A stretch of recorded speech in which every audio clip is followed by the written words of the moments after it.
여럿이 다 함께 먹는 점심이 종종 부담스럽다. 때 되면 결혼해서 아이 낳고 오순도순 사는 게 정말 행복일까 의문이다. 가끔 혼자 있는 시간이 절실히 필요하다. 이건 내 이야기인데? 라는 생각이 들진 않았나요? 그렇다면 당신은 이기적인 게 아니라 독립적인 겁니다.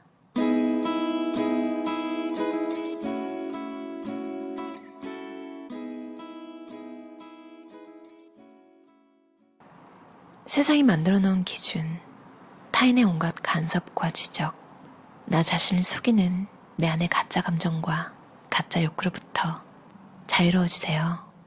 자기 독립적인 삶을 선택하는 순간부터 엄청난 고생이 시작되기 마련입니다.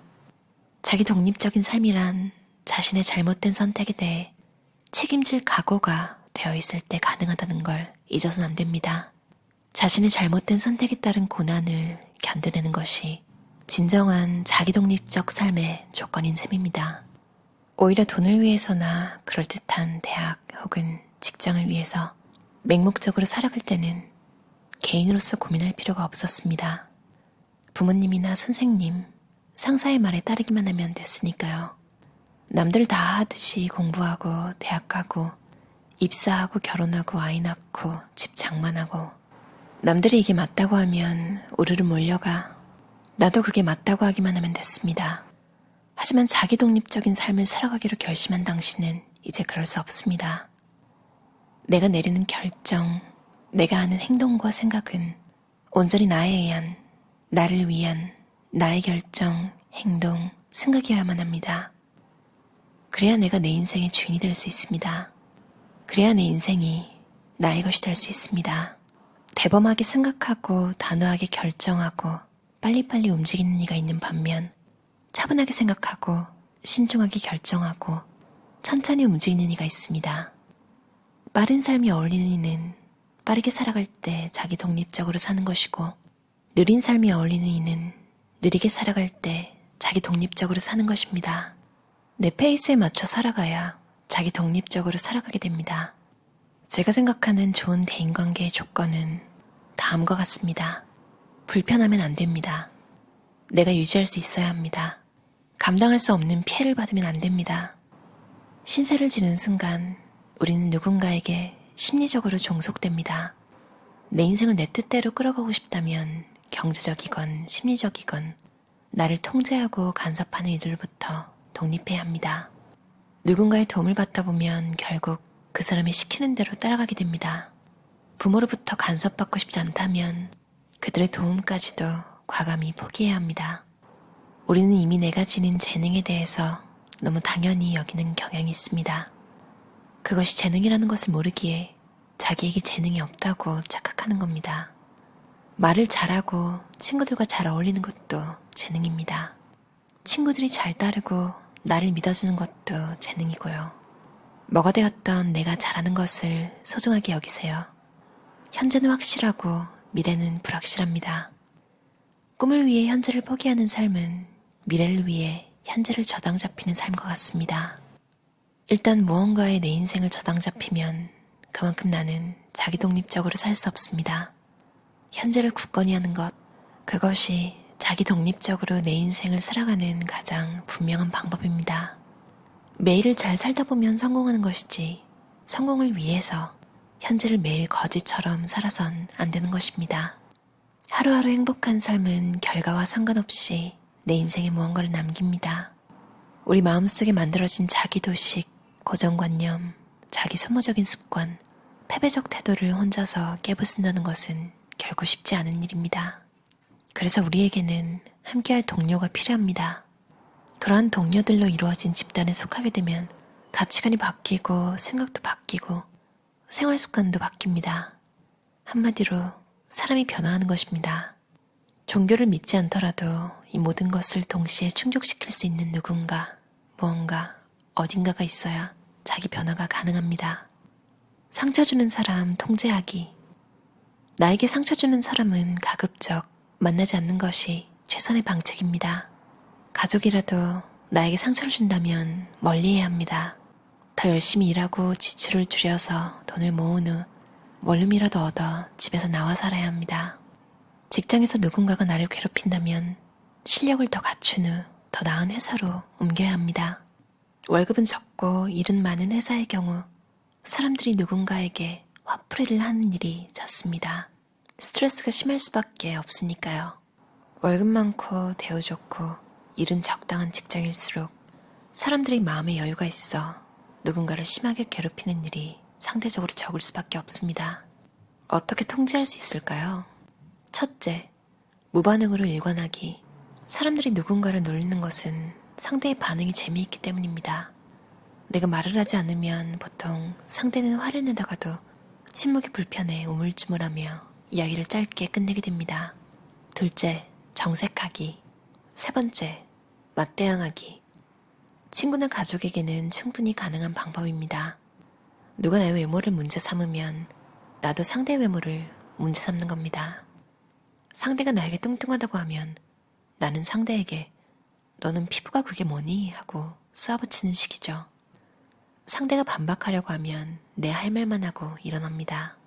도덕적으로 옳거나 훌륭한 방법이라고 할 수 없지만 나를 괴롭히면 자신도 괴로워진다는 것을 상대에게 알려주기 위해 너무 힘들 때 한 번 정도 사용하면 효과가 있습니다. 네 번째, 심하게 화내기. 그야말로 살기 위해 쓰는 방법입니다. 하지만 가장 근본적인 해법은 내가 남이 우습게 보지 못할 만한 존재로 물리적, 정신적 성장을 하는 것입니다. 그런 성장을 하기 위해서는 많은 시간과 노력이 필요합니다.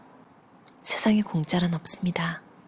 남의 이야기에 흔들리지 않고 내 갈 길을 가려면 그만큼 나에 대한 자신감이 있어야 하는 것입니다. 단점을 없애기 위해 필요 이상으로 노력하지 마세요. 그 노력으로 장점을 살리는 데 주력하는 것이 내 인생에 훨씬 도움되는 일입니다. 똑같이 10만 원이 있을 때 어떤 사람은 돈을 모아서 10만 원짜리 좋은 물건을 하나 삽니다. 그런데 어떤 사람은 일주일 간격으로 1만 원짜리 물건을 10개 사고는 쓸데없는 물건을 샀다고 후회합니다. 하지만 물건 사는 즐거움을 포기할 수 없습니다. 뭔가를 사지 않으면 허전하고 지루합니다. 그래서 어떤 이는 시간이 나면 1만 원 내외의 자질구레한 물건을 사며 스트레스를 풉니다. 본인은 그때그때 다 사는 이유가 있다고 말합니다. 어떨 때는 예뻐서 사고, 어떨 때는 가성비가 좋아서 사고, 어떨 때는 할인을 해서 사지만 그 밑에 깔린 가장 중요한 이유는 냉정히 말해 소비의 즐거움 그 자체입니다. 물건을 산다는 것 자체가 일종의 쾌감을 주는 것입니다. 문제는 가정에서, 직장에서, 사회에서 스트레스를 많이 받을수록 소비로 스트레스를 풀고자 하는 욕구 또한 강해진다는 점입니다. 소비를 줄이고자 한다면 스트레스부터 줄여야 합니다. 한편 TV 보는 것이 살아가는 유일한 즐거움인 사람은 원룸에 살지언정 TV는 크고 비싼 것을 사려고 합니다. 스마트폰으로 동영상 보는 것이 살아가는 가장 큰 즐거움인 사람은 옷은 최저가로만 구입할지언정 스마트폰은 최신폰을 사야 직성이 풀립니다. 맛있는 음식을 골라 먹는 것이 인생에서 가장 큰 즐거움인 사람은 한 달치 월급을 모두 외식비로 사용합니다. 이들은 좋아하는 것은 돈을 아끼지 않지만 평소 다른 데는 돈을 잘 쓰지 않기 때문에 결과적으로 과소비를 한다고 보긴 어렵습니다. 이들을 보면 남에게 크게 영향받지 않고 자기 확신이 강합니다. TV를 살 때 누군가가 방위비 너무 큰 거 아니야? 내 형편에 좀 과한 것 같은데? 라고 핀잔을 줘도 전혀 영향을 받지 않습니다. 좋게 표현하면 독립적이고 나쁘게 표현하면 자기 위주라고 볼 수 있죠. 이들의 특성은 자기가 좋아하고 몰입하는 대상이 안겨주는 쾌감과 관련이 있습니다. 즉 이들은 감각적입니다. 그렇기 때문에 본인에게 쾌감을 제공하는 도구에 최고의 투자를 하는 것입니다. 감각이 노예가 되어 그것에 너무 끌려다닌다면 문제가 될 것입니다. 하지만 적당한 쾌감을 충족시키며 그로써 삶을 끌어갈 추진력을 얻는다면 그것도 꽤 나쁘지 않은 거래가 아닐까 합니다. 어떠셨나요? 마지막은 우리는 왜 돈을 쓸까라는 챕터에 있는 내용이었는데요. 소비의 즐거움을 위하여라는 단락을 읽어봤어요. 그 외에는 무시당하기 싫고 과시하고 싶어서, 자존감을 유지하고 싶어서, 다른 사람을 위해서, 왜 책을 많이 사고 왜 명품을 사고, 그 뒤쪽에는 다른 챕터에 무소유가 안 된다면 반소유. 이게 무슨 말이냐면 성공과 무소유 사이에서 균형을 잡아가며 살자는 것입니다. 이렇게 적혀 있어요. 저는 이 균형이라는 아이디어에 너무 공감이 갔어요. 그렇게 절대 진리를 찾아 헤맸는데 결국에 그런 건 없잖아요. 나만의 기준에 맞는 절대 진리 같은 건 있겠지만 그게 100% 좋은 점만을 보장하는 건 아니고 나라는 인간이 한계가 있기 때문에 나라는 인간에게는 최선의 선택인 일종의 패턴인 것 같아요. 삶을 좀 편하게 해주는. 근데 세상에는 일이 너무 많잖아요. 그럴 때 가장 사실 좋은 절대 진리는 절대 진리라는 말이 안 어울리는 균형인 것 같아요. 사실 극단적인 이야기는 좀 멋있잖아요. 그렇게 말할 수 있는 자신감이 어디서 나왔는지 궁금하고 왠지 저게 맞는 것 같고 언제나 시대는 좀 강하게 말하는 사람을 원하잖아요. 리더 역할을 할 사람. 근데 그런 곳에 너무 끌려가지 않아도 될 것 같아요. 이 책에서도 말했듯이 빠른 속도가 맞는 사람이 느린 삶을 추구하면서 막 맞지도 않는 걸 적용하다가 화병 걸려 죽는다니까요. 그러니까 자기 성격에 맞는 속도, 그게 제일 행복한 것 같아요. RH 코리아에서 나오고 최명기 작가가 쓴 당신은 이기적인 게 아니라 독립적인 겁니다. 2019년에 나온 책인데요. 뭔가 읽으면서 부담스럽진 않지만 사람들에 대한 관찰을 되게 많이 한 것 같다는 생각을 했어요. 어떤 느낌을 읽었냐면요. 사촌 오빠들 중에 좀 철학적인 느낌을 가진 가끔 만나면 그런 얘기 해주는 사촌 오빠가 하는 이야기들을 좀 더 구체적으로 잘 정리해서 나보다 인생을 조금 더 산 사람에게 이야기를 듣는 것 같은 기분을 읽었어요. 이랬는데 막 20살이고 이런 거 아니겠죠? 바로 찾아봤는데 68년생이십니다. 53살. 그리고 정신과 전문의세요. 이 생각 안 하고 읽었어요. 전자책을 읽는데 앞에 설명이 없더라고요. 알고 나니 더 믿음이 가네요. 저는 사실 거의 타의적으로 이렇게 살았거든요. 독립적으로. 왜냐면 집에서 신경을 안 써서 지금은 좀 괜찮은데 어떤 시점에서는 그러니까 부모님이 이거 하라고 하고 저거 하라고 하고 너의 앞길은 뭐야? 이거 해. 이거 하면 돼. 이런 뭔가 플랜을 다 짜놓은 집이 너무너무 부러웠어요. 믿기 힘드시겠지만 진짜 그렇게 살고 싶다. 생각을 안 하고 싶다. 이런 생각을 하면서 산 적도 있는데 이 책이 뭔가 거칠지만 뭔가 생각이 날 때 주저하지 않고 도전하며 산 사람들을 긍정하는 책인 것 같아서 좋았어요.